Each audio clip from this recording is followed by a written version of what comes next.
My mother-in-law stared intently at the allergy test results. The moment she confirmed our child's blood type, she started yelling, "You're the worst! This isn't our son's child! We're all blood type O!"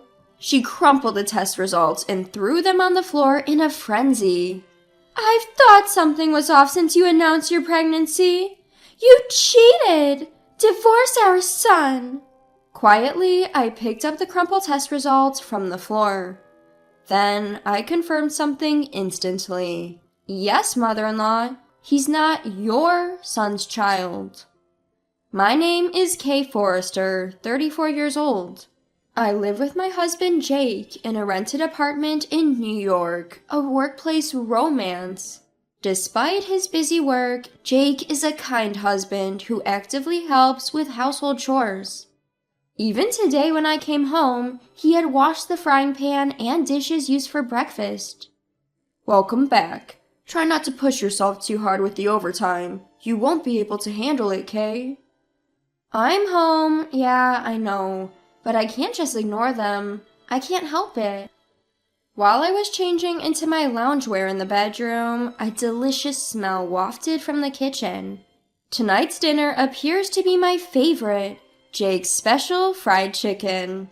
I grabbed a can of beer from the fridge, glanced at the calendar on the wall, and noticed a big circle around the 10th. Oh, I'd completely forgotten, but next Friday is our 7th wedding anniversary. Let's go out for dinner next Friday. I feel like eating French for a change. "I thought you might say that. I've already made a reservation at a French restaurant in Manhattan."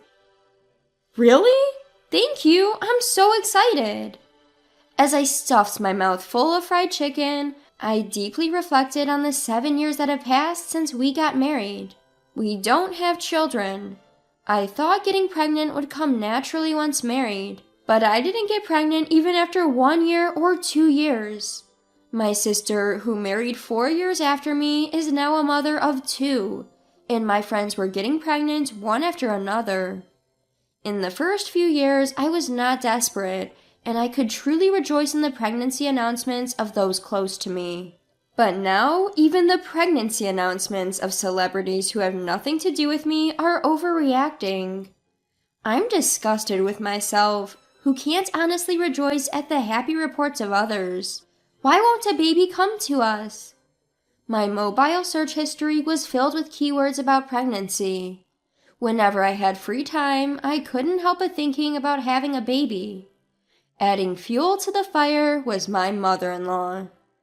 It seems that the word taboo does not exist in her dictionary. She suddenly barged into our apartment the other day, making sarcastic remarks about our childlessness and urging us to divorce. "Kay, when are you planning to get pregnant? I'm tired of waiting." "Well, this is something we can't control. I'm trying my best, you know." "Don't you feel sorry for Jake because he can't become a father?" As a matter of fact, I too want to see Jake becoming a father soon. "If you really feel that way, why don't you divorce him? I believe there's someone more suitable for Jake. If he marries a healthy woman who can bear children, he'd become a father in no time." Facing such harsh words with a straight face, I managed to get by all this time thanks to Jake and my father-in-law. They've always stood up for me. If anything, they seemed to be exasperated with the mother-in-law who was obsessed with wanting grandchildren. I made sure to keep a safe distance from her by not initiating contact, avoiding places she frequents, but doing the minimum on Mother's Day and her birthday. One night as usual, Jake and I were watching TV after dinner. I had been feeling a little feverish since morning and decided to check my temperature as I wasn't feeling quite right. It was slightly elevated at 99.5 degrees Fahrenheit. I tend to feel under the weather before my period. Upon checking my period tracking app, I realized that my period was late this month. Hurriedly, I used the pregnancy test that I had stored in the bathroom cabinet, and, to my surprise, it showed the 2 distinct lines indicating a positive result. "Jake, look at this!" "What? Does this mean you're pregnant?" "Yes, I'm pregnant! We're finally going to have a baby! Overwhelmed with joy, I burst into tears on the spot. I wondered how much time and money we had spent to reach this moment. After verifying the pregnancy test result multiple times, Jake hugged me tightly. Thank you for putting up with not drinking alcohol, smoking, or going to the sauna. Starting today, you're free to drink and hit the sauna. Nah, compared to the effort you've put in, Kay, my sacrifices are nothing. I'll hold off on the drinks until after you've safely given birth. I'm already looking forward to the celebratory drink. A few days later, we visited the gynecologist, where the pregnancy was confirmed. There's a baby in my belly. For the first time in my life, I experienced a strange yet warm feeling. I didn't care about the baby's gender. I just wished for it to be born healthy. I can still vividly recall the moment when I first felt my child's movement in my womb. Jake would touch my belly and talk to our baby every day. Hey, it's Daddy. Can't wait to meet you. Hey, no, it's too early for you to be born. Right. My bad. You need to stay in the belly a little longer. Entering my 8th month of pregnancy, I started my maternity leave and enjoyed a leisurely maternity life. I was at home watching a movie with Jake when I felt my pants getting soaked rapidly with a popping sound. I instantly knew that my water broke. When I called the general hospital where I was to give birth, I was told to come right away, so we headed there by taxi.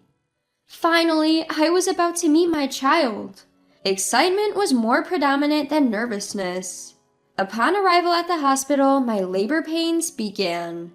But that was just the start of a long battle. Hours went by without the baby descending, and I was at my physical and mental limit. I found myself screaming throughout the hospital. I can't do this anymore! It hurts! 15 minutes later, I was able to meet my baby. You did well, Kay, Jake said, patting my head as he cried. He's adorable, our baby. The newborn baby was so tiny and fragile that I felt I could break it if I touched it. It was the most precious sight. Just a moment ago, this little one was inside my belly. A tear rolled down my cheek. While holding my tiny, soft child's finger, I was certain I could do anything for this child. Though born prematurely due to my water breaking early and a low birth weight, the child grew healthily after that.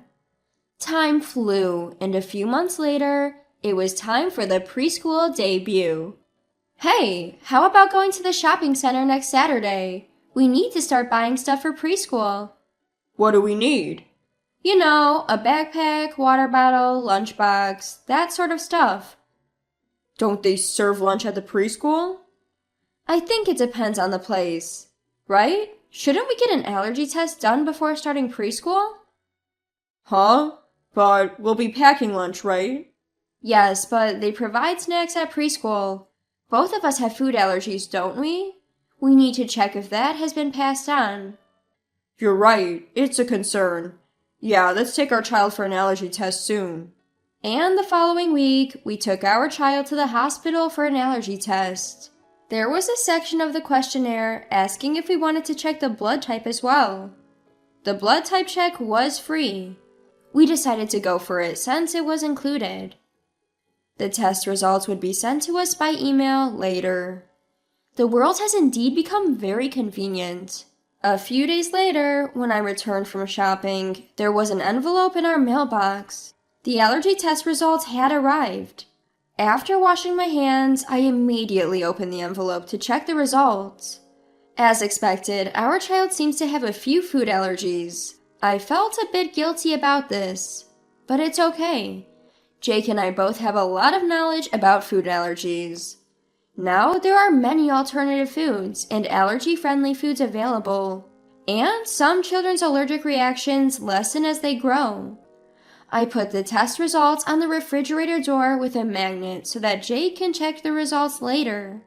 Alright, I think I'll start preparing dinner. As I put away the groceries I bought, the doorbell rang. Checking the footage of the front porch, I found my in-laws unexpectedly standing there. Frustrated by their unannounced visit, I opened the front door. "Hello, father-in-law, mother-in-law. It's been a while." "Kay, we're sorry for dropping by unannounced. I told Lisa that we should have informed you in advance." "We don't need to inform anyone when visiting our own son's house. Now please let us see our grandchild."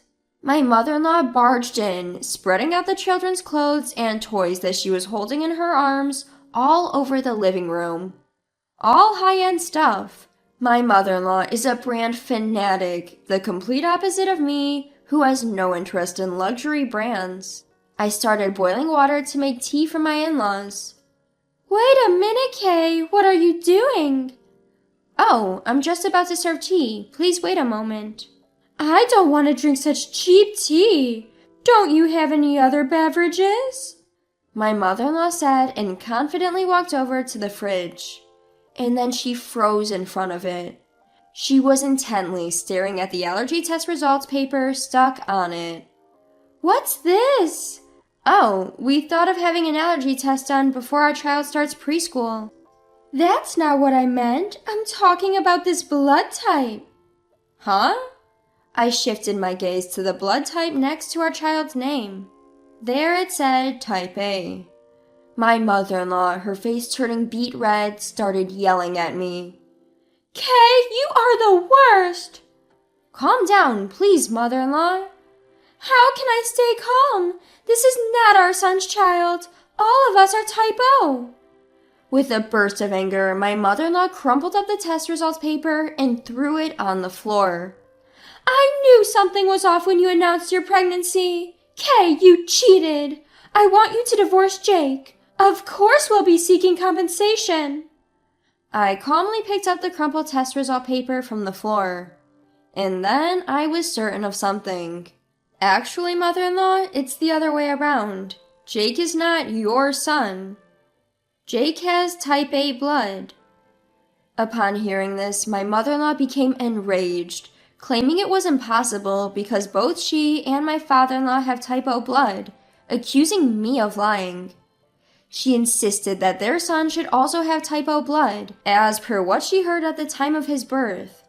My mother-in-law was unaware that a newborn's blood type is not reliable and can change as they grow.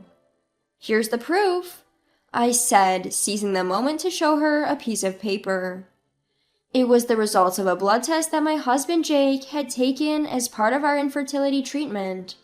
His blood type unmistakably was A. Seeing this, my mother-in-law turned pale and silently sat down on a chair. She began to sweat coldly, obviously rattled. My usually quiet father-in-law spoke up. "What does this mean, Lisa?" "There's a reason behind this."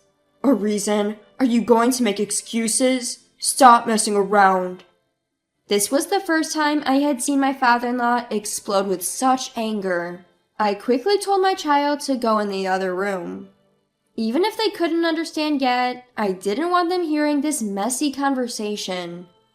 After a few minutes of silence, my mother-in-law, seemingly resigned, started to tell the truth through her tears.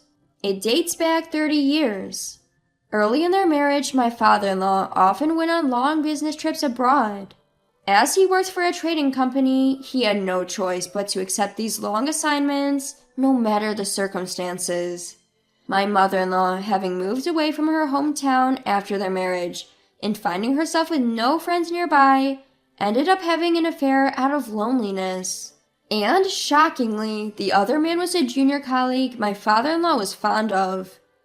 It turns out Jake is the child born from the affair between my mother-in-law and her lover. How would Jake react when he learns the truth? I was only worried about him. However, Jake seemed surprisingly unfazed by the news. He never verbalized it, but he seemed to have known all along, from the fact that his face didn't look like his parents'. Since the day the shocking truth was revealed, I have not met with my mother-in-law at all. I once received an email from her, but I deleted it without even checking the content. Later, my father-in-law was outraged at being deceived for over 30 years and presented divorce papers to my mother-in-law. It was only natural. My mother-in-law, who had been unfaithful, had no right to refuse, and the divorce was successfully finalized. My mother-in-law, who had been living a luxurious life as a stay-at-home wife without working at all, relying on my father-in-law, seems to be struggling with her livelihood. I wonder if she's looking for a job now. I wonder if there's a place where my mother-in-law can work. Well, it's none of my business. When I think about what my mother-in-law did to my father-in-law and the various abusive words she threw at me, there's no room for sympathy. On the other hand, the relationship between my father-in-law and my husband Jake is fortunately still good. It was all my mother-in-law's fault, and Jake did nothing wrong. Even if there's no blood connection, after 30 years of raising him, he's truly my son, my father-in-law told Jake. Despite the divorce from my mother-in-law, my father-in-law continues to be kind to not only Jake, but also me and our child. He takes us out to eat once a month and even bought souvenirs for us from a recent trip.